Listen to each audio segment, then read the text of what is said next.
The two power communities in crypto are in play today. That, of course, would be the XRP Army and the Cardanians, otherwise known as Cardano. We're going to dive into all that news today and give you guys kind of a breakdown. Additionally, I'll give you guys some sentiment at the end of the show, so make sure and stick around for that. If you haven't smashed the like button before we get started, do it now. My name is Paul Barrow. Welcome back into TechPath. Let's get started. I do want to thank our sponsor today. That is Binance.us. I believe this now is the best exchange out there. So it's my number one exchange that I use. I use one other that is kind of up there with it, but right now Binance US is still my number one. And you know, we get a chance to try everything. Yeah, guys, I've been on all of them, whether it's Gemini, I have accounts on Coinbase and FTX and Kraken, you name the list. But when it comes to tool sets and really the faith of a great exchange, Binance is definitely one to take a look at. So if you're just brand new into crypto, this is the one you want to start with. And if you're already in crypto and maybe you're sitting over there on Coinbase and wondering, maybe I should go over here and get zero fees when I'm trading and converting my Bitcoin, that's when you jump over to Binance. All right, use the link below. It does help the channel out. Let's get into it a little bit, and we'll go right into the fray with Cardano, or excuse me, with XRP. SEC bows to this motion, and what really could kind of play out for this is going to be interesting because there's a lot of things that are happening within this. Let me scan down here. SEC finally approved the amicus curiae after raising multiple complaints against it. According, this is the recent development. And when we get into amicus, these briefs were submitted basically on behalf of Ripple that basically were validating that Ripple wasn't a security. That's kind of the breakdown. The SEC also had often disputed this, arguing against the significance of these testimonies, but that the latest development showed that the motion had been accepted. So I don't know how to take this. I don't know to take this as, man, they finally have they're like throwing in the towel here. What's up? What's going on here? There's several significant dates happening. We'll break into that here in a minute. Around all this, but I'm just kind of curious. It seems to be a little bit lackluster, or does the SEC have something up their sleeve? Curious times right now. Here's another statement in 2018 that he believes both Bitcoin and Ethereum are not securities. This was Bill Hemmon, who was one of the former execs at the SEC that did a big talk. It's one of the things, if you have not researched XRP, dive into our XRP videos, a lot of our John Deaton videos. We've done those, a lot of breakdowns. Get into all those so you can kind of bring yourself up to speed here. But we're nearing the end of what I think could be the overall situation with this SEC lawsuit. The other thing, in a filing made on October 21st, the SEC argued that Ripple's petition for summary judgment, this is interesting, should be refused because there was an indisputable proof that the defendants had made unregistered offers and sales of security. Unlikely that is going to be the case from the judge. Ripple also responded to the SEC's petition for summary judgment by arguing that the SEC lacked credible legal theory to support its allegations. We know all this, including the XRP as a security under the Securities Act of, remember, this is coming all the way back here from the Howey platform and the Securities Act of 1933. So a lot of old law here that really applies to this is what they're trying to utilize. And then with the current price movement, if you look at it right now, was it possible to see XRP could increase to as high as maybe 90 cents? We'll see by using this new fib extension they're looking at. We've talked about pricing and some movement here recently with this. I do think, though, that they're possibly moving toward another little push.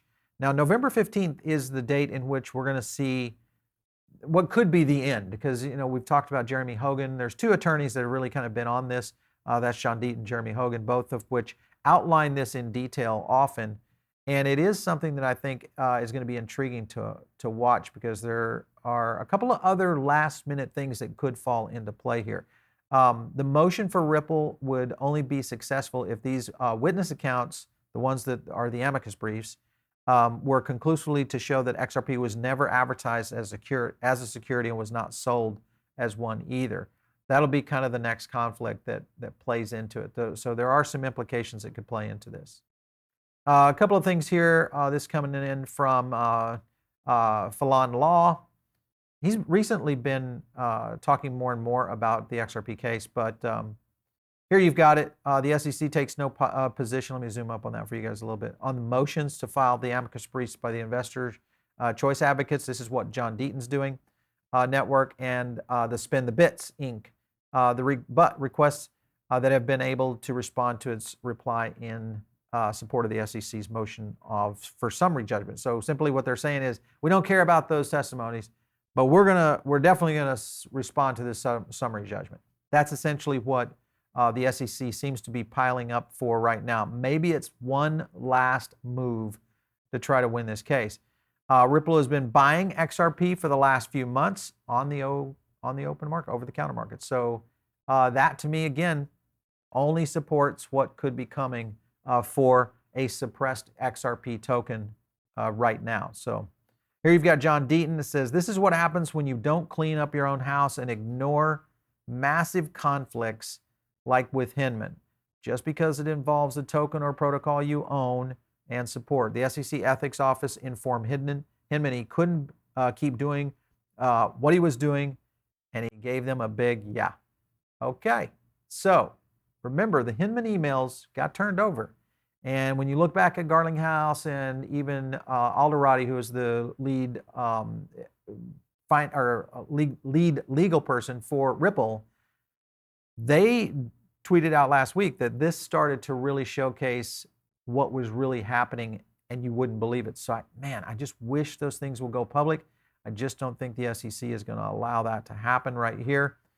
Here's Jeremy Hogan coming in. It says, great article from Professor J.W. Verrett, arguing, among other things, that the SEC is improperly using Howey as a whip to drive the crypto cattle into registration. This is something that's been talked about before, but the fact that this is going in from Judge Verrett is kind of interesting, or Professor Verrett, that the SEC is treating Ripple like a Ponzi schemer, not the shaper of money's future, is the article. There's a few things in this article that they reference that I thought was interesting. Let me show you a couple of them. So right here it is. The test used in the SEC versus Howey is typically used by the SEC to sue hucksters and Ponzi schemers. And that's the problem. It's because it's a test to essentially evaluate whether or not it's a security. Crypto projects are unlike traditional companies, no centralized board of directors, many cases company or bank underwriter in the middle, so it's very difficult. This is almost an untraceable asset class right now in the essence of our current securities law. So it is a problem that, and I've talked to many attorneys on this. I mean, it has been, and almost every attorney I talk to, when they're brand new to the space, I just say, explain this, tell me, because we're involved in the side, what's going on here? And they're like, this is not even applicable. Howey would not even apply to what's happening in this space. That has happened time and time again. These are official recommendations from attorneys. So I continue to see this being a very interesting play, more political than anything going forward.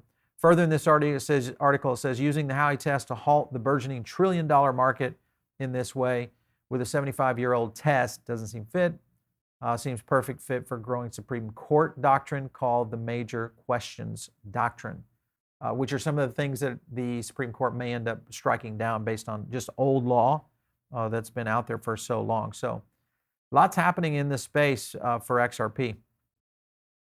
Now, this is interesting to me because when I think about how blockchain is being utilized, many times you look at whether it's Ethereum wallets, Solana wallets, you see all these growths in their total wallet addresses. Everybody reports these, right?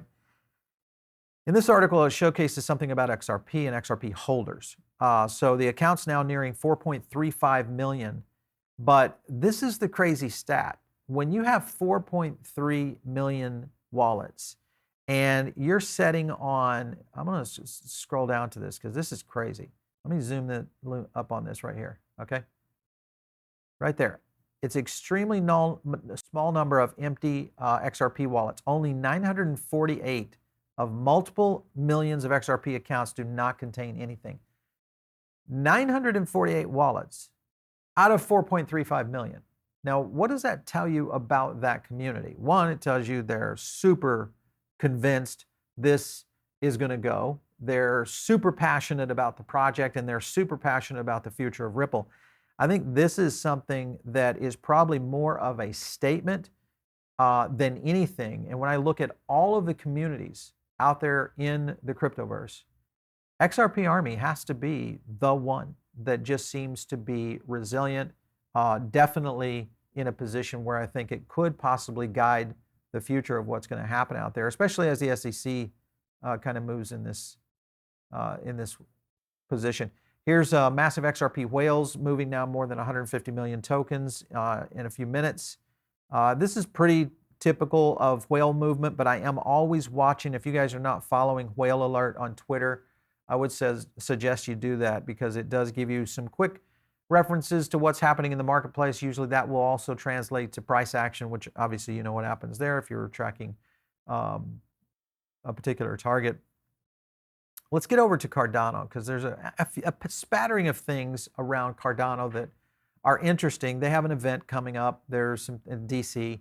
But importantly enough is whether or not Cardano is making possibly a last-ditch effort in this bear run to try to either one, separate or get enough action. Now, Cardano has been moving up on the chart, and I'll show you something very interesting about sentiment on Cardano right now while its chart is moving. So make sure and stick around for that. Also, if you like video breakdowns like what we're doing here today, make sure and smash the like button. It is something that helps the video out, and it helps people discover not only tokens like XRP, but tokens like ADA.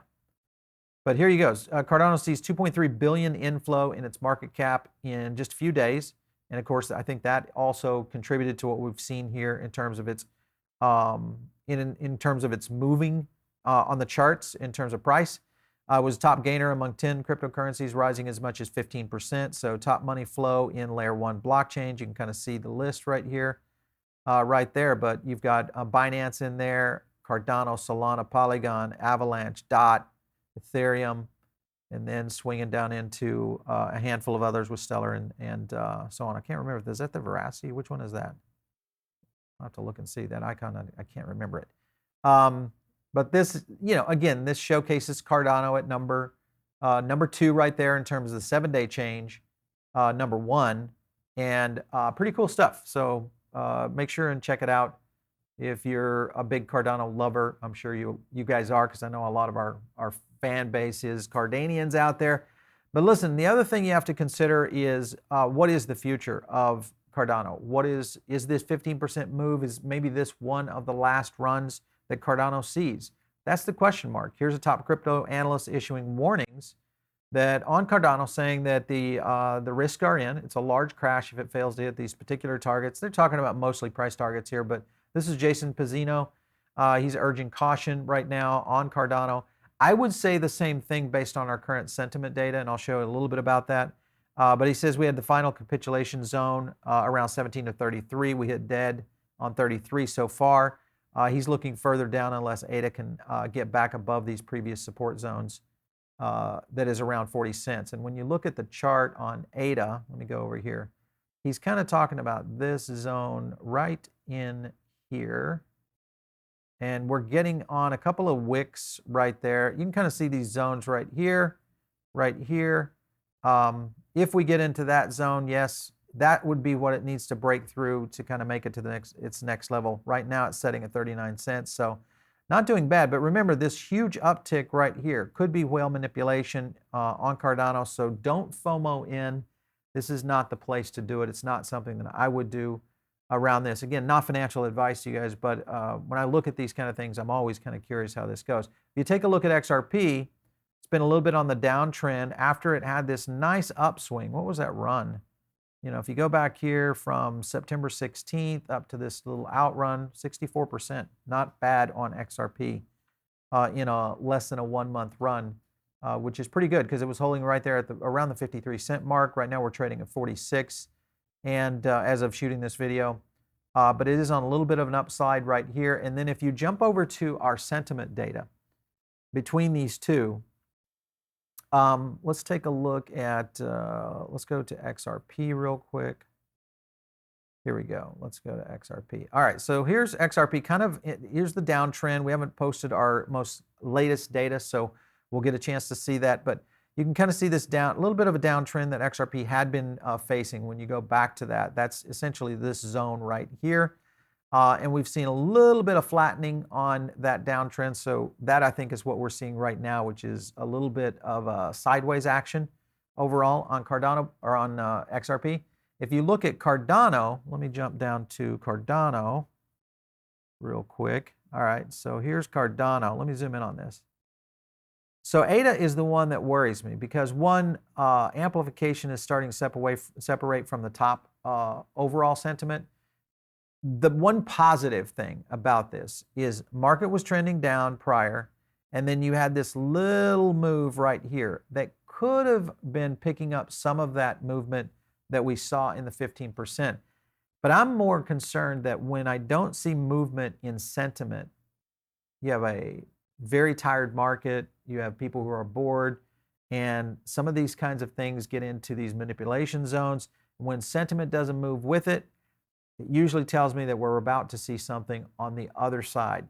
So if we're seeing these massive moves up like we have seen with Cardano, just be very cautious with Cardano and a handful of those tokens out there that have been moving like this over the past couple of days. So again, if you guys are not tuned in over on the Diamond Circle, it is our #1 place where we drop a lot of additional content. We just did a big Bitcoin update yesterday. You'll find it over on the Diamond Circle. All you have to do is subscribe. It's free. Just click the link below. It'll get you into it, and hopefully can get you guys down your crypto journey. We drop a couple of emails to you a week. You get additional content in there that's free to you, but only available to members. And you also get access to other programs and things that we do, including the CPI. So make sure and check that out. If you guys want to catch me, it is out there on Twitter, @Paul Barron. We'll catch you next time right here on TechPath.